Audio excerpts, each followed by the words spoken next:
Popi, sekitar 500 anak yatim yang berasal dari berbagai daerah di Jakarta seperti dari Matraman, Kuitang, Proklamasi, Mampang, dari Jakarta Pusat hingga Jakarta Utara tadi dihadirkan dalam pengajian yang dilaksanakan di Jalan Talang yang merupakan kantor pribadi dari Ketua P3 Jan Faridz. Dan pengajian ini digelar dalam rangka doa dan syukuran atas apa yang disampaikan ataupun yang dicapai oleh Basuki Cahayapurnama dan juga Jarod Saiful Hidayat dalam Pilkada DKI Jakarta putaran pertama, di mana Ahok Jarot ini memperoleh hasil ataupun perolehan suara terbanyak, dapat mengungguli dua pasangan calon lainnya dengan memperoleh suara sebanyak 42,99%. Ahok tadi yang datang pada pukul 10 waktu Indonesia Barat langsung menyapa dan juga menyalami satu persatu para anak yatim yang tadi dihadirkan di lokasi ini dan juga meminta doa dari para anak yatim agar ia dan juga Jarod tetap didoakan sebagai pejabat yang tetap amanah dan tidak melakukan hal-hal ataupun tindak pidana korupsi. Karena ia mengatakan bahwa sebagai pejabat banyak sekali godaan-godaan yang tentunya dapat meluluhkan imannya. Dan Ahok meyakini bahwa doa dari anak yatim ini tentunya dapat dikabulkan ataupun mudah dikabulkan. Dan ia pun meminta nanti pada di putaran kedua Ahok Jarot dapat didoakan dapat melalui dan juga mencapai hasil terbaik. Karena mengingat kita ketahui bahwa perolehan hasil suara dari Ahok dan juga Jarot ini berbeda tipis dengan Anies Sandi. Dan namun ditegaskan tadi oleh Sekretaris Pemenangan Ahok Jarot Aceh Hasan Sadzili, di mana memang acara ini dipertegas bukanlah merupakan suatu kampanye karena merupakan acara yang terbuka secara umum dan hanya untuk melakukan syukuran atas apa yang telah dicapai. Popi.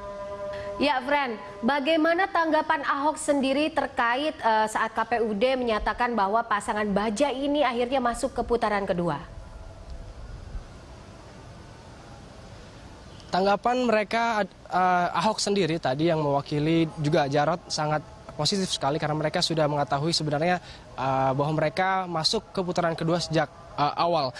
Dan juga kita ketahui bahwa KPU DKI Jakarta melalui rapat pleno terbuka kemarin yang dilaksanakan di Hotel Borobudur telah mengumumkan bahwa pasangan petahana ini diwajibkan cuti untuk melakukan kampanye di putaran kedua nanti. Meskipun tim sukses Ahok telah mengatakan bahwa aturan kampanye di putaran kedua ini sangat bertentangan dengan perundangan, namun tim sukses Ahok dan juga Ahok serta Jarot sendiri ini akan tetap mengikuti aturan yang telah ditetapkan oleh KPU DKI Jakarta.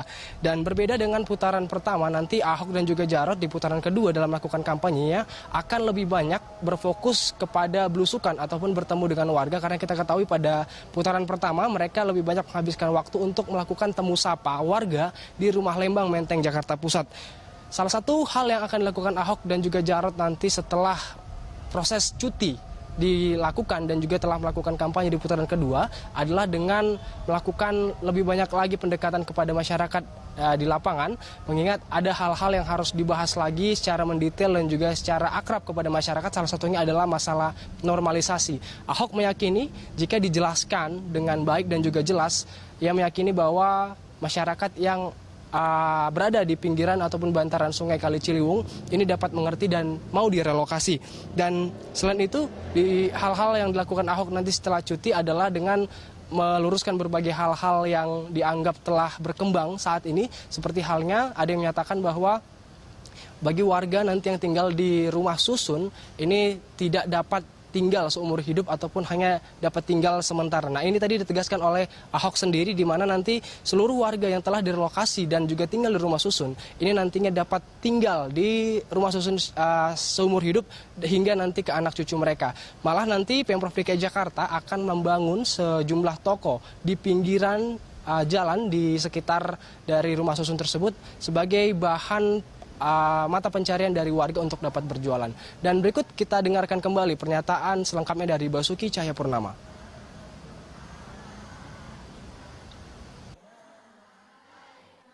Nggak kerja begitu ya mau nggak mau ya ke lapangan. Kita cek masih banyak juga kan titik-titik yang kita masih sosialisasi ke masyarakat. Kita kan nggak mungkin bohongin masyarakat, normalisasi itu tidak pindahin mereka. Ya kita kan sampaikan. Jadi biasanya itu berapa kali saya temuin masyarakat, ya mereka dengan penjelasan kita langsung dia bisa ngerti. Walaupun dia ya sebagian ya marah ya. Misalnya itu contoh ada sistem yang kita bangun baru. Jadi nanti kalau orang yang dagang di tempat yang kita tertibkan, itu dia harus dipindahkan bukan dagang di dalam rusun. Kita lagi cari di pinggir jalan rusun itulah yang kita bangun toko-tokonya. Sehingga mereka masih menghadapi orang yang lalu lalang di luar dan ada parkirannya. Masih seputar Basuki Cahayapurnama, Gubernur DKI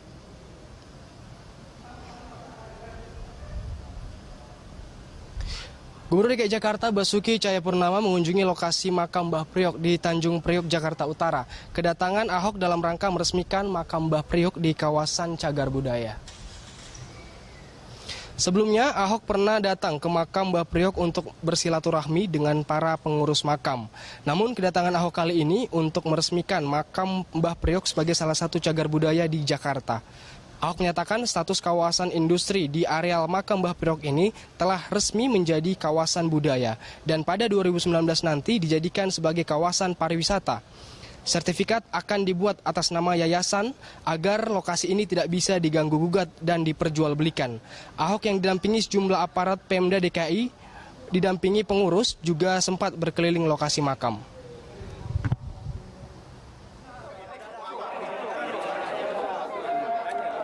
Makanya bagi kami ini adalah tempat destinasi wisata religius yang baik. Bukan dibuat-buat, memang sudah puluhan tahun. Bahkan dari luar negeri datang juga ya? Luar negeri juga datang. Dari mana aja? Makanya tempatnya harus disertifikatkan juga atas nama Yayasan Mbah Priok. Sehingga siapapun tidak bisa merebut atau menjual.